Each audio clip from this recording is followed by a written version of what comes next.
Rabbi Shmuel Hanagid est originaire de la ville Cordoue.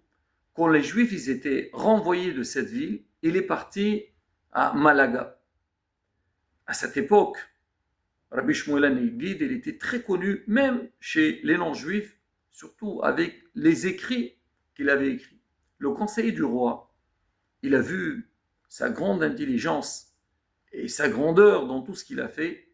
Il a créé un contact avec lui et chaque fois qu'il avait un problème, il avait besoin de conseils, il lui demandait. Et Rabbi Shmuel Hanagid, il répondait avec une grande facilité.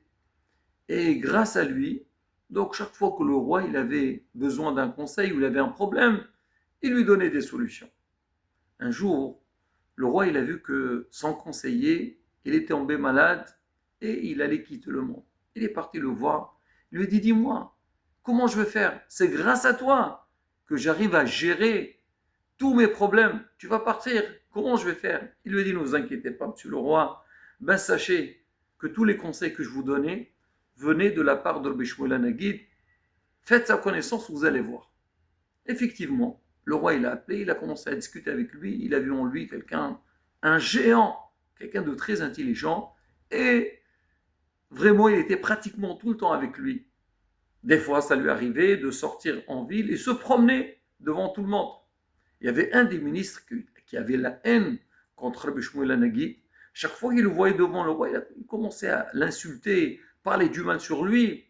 Un jour, le roi, il était fatigué de ses manières. Il a dit à Rabbi Shmuel Hanagid, écoute, je te donne la permission de lui couper sa langue. Je ne veux plus entendre donc ces malédictions qu'il est en train de te faire. Ne vous inquiétez pas, monsieur le roi, je m'en occupe.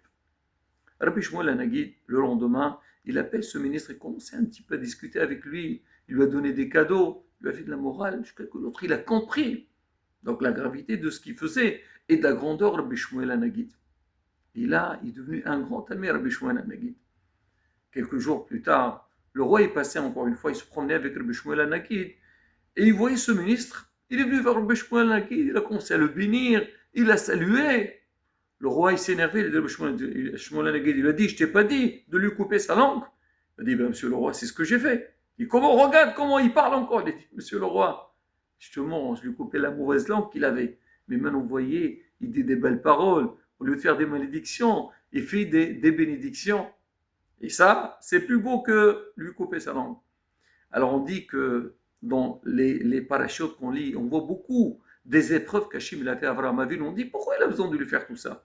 On dit, pourquoi Hachim a fait tout ça? C'est pour faire taire la force du mal qui parle